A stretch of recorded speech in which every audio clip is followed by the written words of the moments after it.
Brought to you by the Butterfly Palace. Have the best day ever at the Butterfly Palace. Springfield Greene County Park Board reminding you to go play. Roto-Rooter Plumbing and Drain Service. Call Southwest Missouri's best plumber today for a free estimate. Here are your hosts, Ethan and Sarah Foreheads. Hey, good morning to you. It is Tuesday. It's still warm outside. Before snow showers. No snow showers. I don't know. Sarah set me straight yesterday, but it's still going to get cold. You can catch up on Abby Dyer's Wake Up Weather after this, but first let's do some news. All right. Missouri Prime Beef Packers in Pleasant Hope is now closed temporarily. The closure was unplanned and the result of some operational challenges related to wastewater management at the facility. The company was asking the Department of Natural Resources to allow it to dump more than 350,000 gallons of treated wastewater each day into the Pomme de Terre River. It has since rescinded that request after the DNR made it clear that it would deny the permit. The meatpacking plant is trying to find something else to do with that treated wastewater in the meantime. The Springfield Greene County Health Department, meanwhile, Bench Building is now closed for renovations. The building located on Chestnut Expressway will be closed through the summertime. This week, health department services are unavailable, but will resume next Monday at a new location, which we told you about previously. It's at the Cox North Medical Tower on Robertson, right by Commercial Street in Boonville. Okay. A couple of things in the Missouri legislature that we wanted to tell you about. One of the bills would allow more options in the state for people getting their doctorate and research degrees. Right now, the University of Missouri is the only place in public university, at least, to offer research doctorate degrees and some other degrees in dentistry, law, medicine, optometry, pharmacy, or veterinary medicine. The new bill would open that option to other public schools in the state, including Missouri State, right here in Springfield. So it is just getting started in the legislature. We'll let you know how that shakes out. Meanwhile, another bill in the legislature would increase the statute of limitations in Missouri on child sexual abuse. Currently, child victims of abuse must contact law enforcement or sue by the time they're 31 years old. This bill would extend the statute of limitations by 10 years by the time the victim is 41 years old. So that's a difference. Also being voted on, making its way through the legislature, not a done deal. All right. 11 people were indicted in a fraud scheme that abused the COVID-era Paycheck Protection Program. The federal grand jury in Kansas City came back with those indictments. People accused are from Kansas, Missouri, and Texas. The dollar amount of that fraud was more than $220,000. All right, now to this. Who says Springfield is behind the times? Nobody, right? Because in downtown, robots are cooking Chinese food. Wow, this is like a dream come true. I've always wanted this to happen. Yeah, there was a story in the Springfield Daily Citizen. Great resource there about the new restaurant called Rice and Dumpling on South Jefferson. And surprised to read that apparently 2 robots do the heavy lifting in there. They do all the cooking and they can cook most dishes in less than 4 minutes. Wow.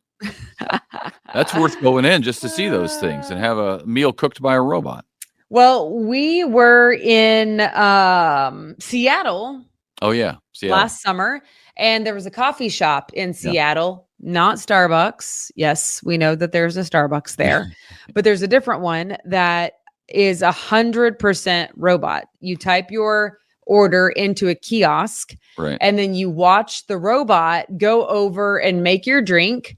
And then the robot like goes like this and like sits it on the counter and like it has like a stir stick and stirs it. And then it like the hand like picks up and like removes and the coffee is sitting there. Right. It was pretty crazy. And if you cause a problem, it will reach over, grab your arm and rip it out of its socket in one motion. Oh, man. Anyway, Rice and Dumpling, the Chinese restaurant in Springfield, is open right now in downtown, but they have a grand opening in a couple weeks. That's cool. Now I want to go there just to try how that goes. robot food. They're taking over. I've told you about this. Well, they do want to take over. In well. fact, the owner said that he's hoping to make Chinese food as inexpensive and readily available as the McDonald's hamburger. Okay. So therefore, if that happens, they would be taken over. I guess so. All right, downtown Springfield. Who knew? NFL insiders saying Andy Reid will get a contract extension. That, with the Chiefs, of course, that would make him the highest paid coach in the league. He's already the oldest at age 65, about to turn 66 next month. Reid, but he says that isn't old, and I agree with him. That's not old. Reid put retirement, the older I get, the more I feel that way. Reid put retirement rumors to rest immediately after the Super Bowl, saying that, yes, he will be back as head coach.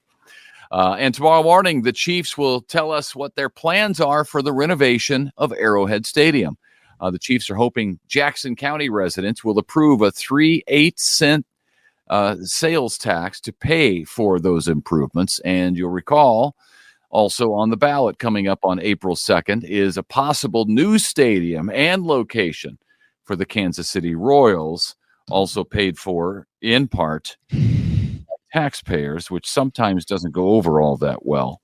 Correct. So how things go in Kansas City, because Andy Reid's going to become the highest coach ever at like $16 million a year, and taxpayers are paying him on top of the tickets. But right, yeah, that's another story. They love their Chiefs. All right. This is a very important update. In fact, we should have led the newscast. We're kind of burying the lead. The emu was caught. Everybody.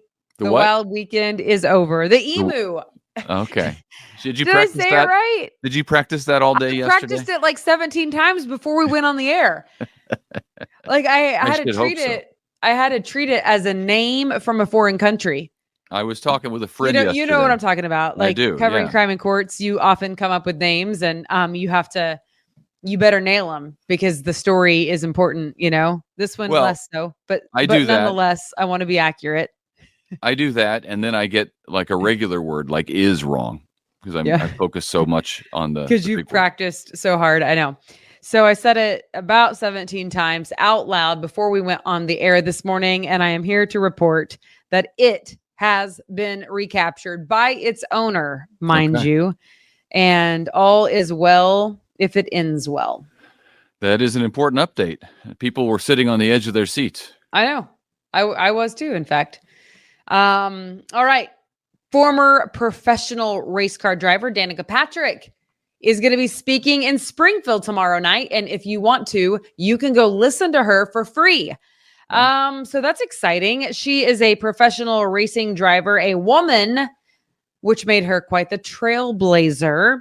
And she competed in both Indy cars and NASCARs during her career. She will be at Hammond's Hall for the Performing Arts tomorrow night at 7.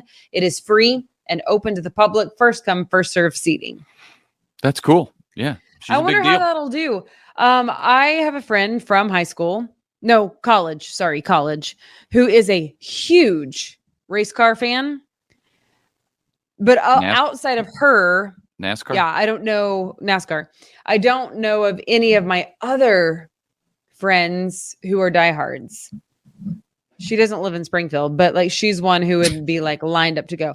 I assume that those people exist, right? Oh yeah. Yeah. I mean, I know there's NASCAR fans, but like, are there Danica Patrick fans? Yeah, I'm sure there are Danica Patrick fans. I think yes, there are Danica Patrick. When Riley Gaines she's retired now. And Bethany Hamilton were here recently at the Library Center, it was a huge crowd. Huge crowd. It was a big crowd. So it was a big crowd. Yeah, I think it seats 3,000 or so over there. So I'm sure she'll draw a big crowd.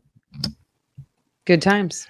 The weather, the way that it's been over the last, all of February, it seems like. It feels like baseball weather here in the Ozarks. And it just so happens that spring training is now underway for the Cardinals and Royals, which is right on cue. Very, very good news. And now the St. Louis Cardinals have announced the 2024 nominees for possible induction into the St. Louis Cardinals Hall of Fame. It's a fan vote, so fans get to vote on these nominees, and here they are. Steve Carlton, check. George Hendrick, Big George, Matt Morris, and Edgar Renteria. Got some big names on that list. The only one that you said check on was Steve Carlton. Is that your only vote? Well, he is a shoo-in. Steve Carlton is he's in the Major League Baseball Hall of Fame. He's a big deal. He was a Cardinal for a while too. He wasn't as long as some of these guys. Big George Hendrick played on the 82 team. Matt Morris, Edgar Renteria, they were around in 04, 06, those time periods. So I think I know who I'd vote, but we'll see what the public does. Okay. Voting is open now, and you go to the Cardinals website to do that. It ends on April 26th. So when you say he's a shoo-in, funny, I think we've both in our careers, I mean, we're no Hall of Famers, but certainly we have both heard the words, oh, you're a shoo-in, to only not get the position. Did I just jinx it?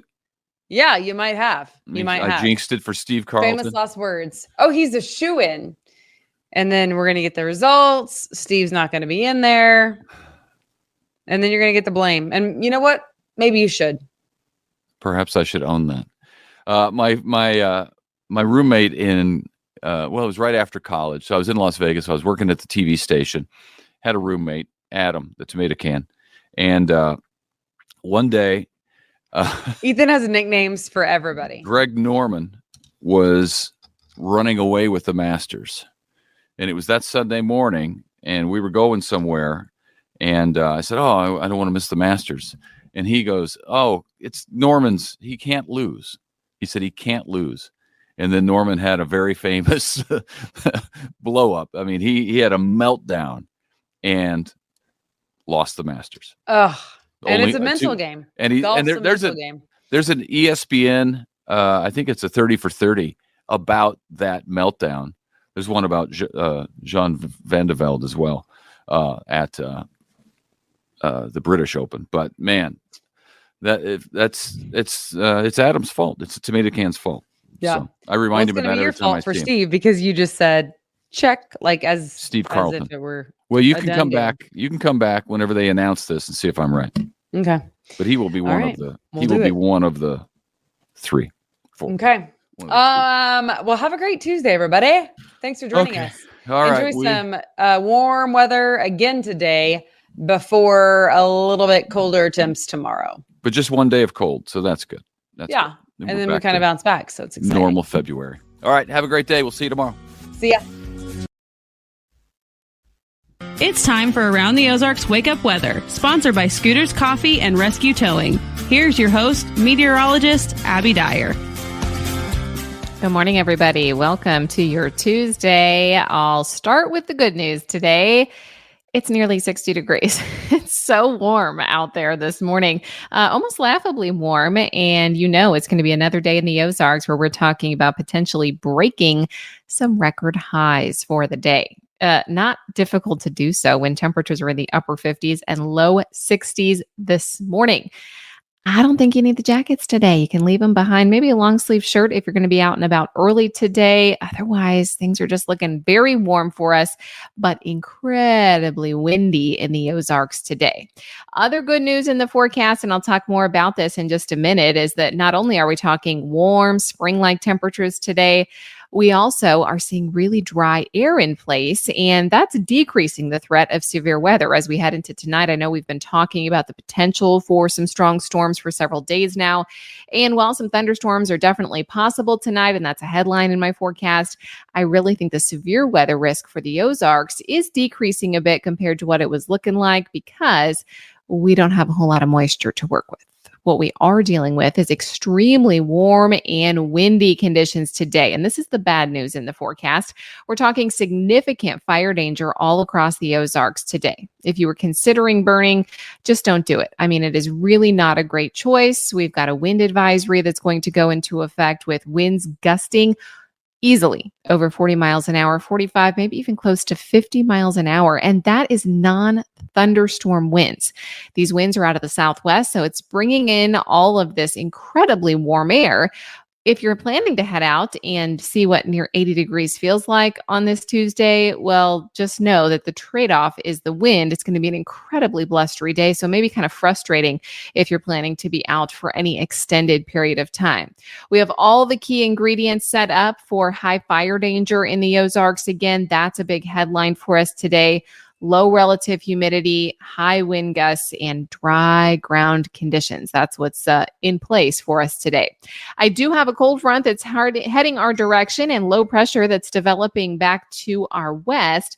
That will result in the chance for some thunderstorms in the forecast, and I'm expecting that we see those develop after sunset tonight. I don't expect much activity before then. The real risk of severe weather is going to be east of the Ozarks, closer to the St. Louis area, the boot heel of the state, and then up through much of central Illinois, moving all the way to the Great Lakes. Showers and thunderstorms are in the forecast tonight through early tomorrow morning. We could see some of those linger. I don't think we get a whole lot in terms of moisture. There is a potential that a few of the storms that do materialize that could be a bit on the strong side. We're talking eastern Ozarks could produce some hail, some gusty winds out of those. I think those are the main concerns for us. But for the Springfield metro area, probably the window between 7 p.m. tonight and midnight is going to be the best chance to see some rain and storms. It's not a guarantee, though. The chance for storms only about 30% because of the really dry air and the lack of moisture in the Ozarks. What you will notice, and it's not going to be too pleasant, is that winter's back tomorrow in full force. So don't let today's warm temperatures ease you into any comfort that we're seeing spring-like weather. We are talking about cutting our temperatures in half tomorrow, a major, major temperature drop ahead. We're talking about maybe 20s showing back up in the forecast as early as Wednesday morning. And we're feeling like upper 30s all day long with a strong northwest wind. Wind chill factor is going to be like in the 20s through the day tomorrow. So a wild, wild swing here as we head into the middle of the week. Today, high temperature, 81 degrees. It's going to be very windy, very warm. If we hit that 81, it would be a new record here in Springfield. We are talking about that chance for showers and thunderstorms tonight, and then just blustery tomorrow, sunny and windy. I am expecting a high temperature near 40 for Springfield, but like I said, put a strong north wind on the 40 degrees, it's going to feel more like the 20s and 30s through the course of the day. So really, really cold on Wednesday. We do ease back into the warmth. 50 degrees is back on Thursday. Near 60 degree temperatures are back for us on Friday. Around the country, what's making headlines, not just critical fire danger here, but for much of us in the country, we are dealing with the high fire danger conditions in the plains and the southwestern portion of the country. Severe thunderstorms will, of course, make headlines tonight. I told you that risk really east of the Ozarks, and then record warmth engulfing the midsection of the country. That will be in the national weather headlines, as well as that much colder weather that settles in for Wednesday. The northern tier of the United States expecting sub-zero wind chills again. That's for the northern plains and the upper Midwest. So it'll be cold in the Ozarks and we'll feel it, but it won't be quite that cold. No sub-zero wind chills for us. So I guess we can be thankful for that. We'll focus on the 80-degree temperatures and the sunshine in the forecast today. All right, it's time for the Around the Ozarks Wake Up Weather Brain Twister question. This is what I left you with yesterday. Some candy history for you. The candy Starburst was once a chewy snack under a different name. Which name was it? And the options that I gave you were A, M&M's Fruit Chews, B, Skittles Fruit Chews, C, Welch's Fruit Chews, or D, Fun Dip Fruit Chews. The answer to that, this is a weird one. It's A, M&M's Fruit Chews. I have a hard time saying that. M&M's Fruit Chews. In my mind, that just absolutely does not describe Starburst. I think Starburst is a great name. You get that burst of flavor. Nice and sour. Originally, if you Googled this question to find the answer, you probably came up with a search result that said opal fruits. This was the original name for Starburst in the UK, where they were released from the Mars company. And then when they released them in the United States, they were called M&M's Fruit Chews. Not a great name, in my opinion. While the origination of the name Starburst is not certain, it is speculated that it was probably an attempt to express that burst of flavor at each bite and draw attention while space interest was at its peak during the space race back in the 1960s. So now you know. A, congrats if that was your answer. M&M's Fruit Chews, in my opinion, they probably made the right choice changing the name. I think chocolate. I hear M&M's and I just think a chocolate flavor, not a fruity flavor. All right, here's your question for tomorrow. Most major airlines frown on doing what on board of a flight? The list is long, but of these choices, what do you think? A, painting nails. B, crocheting or knitting. C, taking medication. D, sleeping too long. Most major airlines frown on doing what on board a flight? You can let me know your guess. Do that at aroundtheozarks.com. While you're there, we've got all the weather information for you up to the minute all day long. That's at aroundtheozarks.com. Thank you to our sponsors, Scooters Coffee and Rescue Towing. And thank you for listening today. It's warm. It's windy today, 81 degrees, but a southwest wind gusting over 40 miles an hour. Wind advisory in place across the Ozarks, so hold on a little bit tighter to that steering wheel if you're traveling this morning. I hope everyone stays safe, and we will chat with you again tomorrow morning.